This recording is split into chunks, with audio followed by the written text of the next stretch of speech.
আজ ঘুম থেকে ওঠার পরই কেমন যেন আমার গাছ পেয়েছে। সকাল থেকে আরম্ভ করেছি গাছ নিয়ে, মাথা খারাপ করে ফেলেছি। অনেক টাকার গাছ আজকে সারাদিনে কিনে ফেলেছি। আর এই দেখো একটা বড় রাস্তার উপরে মানি প্ল্যান্টের পুরো খাজানা। এখানে চলে এসেছি, এই যে পুচকেটাও আছে, তো ওখানে চলে এসেছি গাছ নেওয়ার জন্য। মানি প্ল্যান্ট আমার একটা ভীষণ প্রিয় একটা গাছ। তো যাই হোক, আমি আমার ফ্রেন্ডের সাথে এসেছিলাম, তো ফ্রেন্ডকে দেখাচ্ছিলাম ও কোনটা নেবে।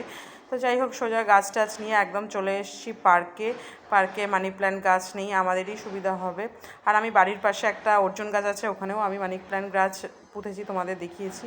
আর দেখো না এখন কেমন মাঠটা খালি খালি লাগছে। তারপর যাই হোক, গাছটাকে জল টল দিয়ে নিলাম। দেওয়ার পর আশা করি যে গাছটা বাড়বে। রোজ জল দেবো পার্কে গেলে। আর এইখানে যুদ্ধ চলছে গাছ তোলার, কিন্তু এই গাছটা উঠলো না, বৃথাই যুদ্ধ চালিয়ে গেল ও।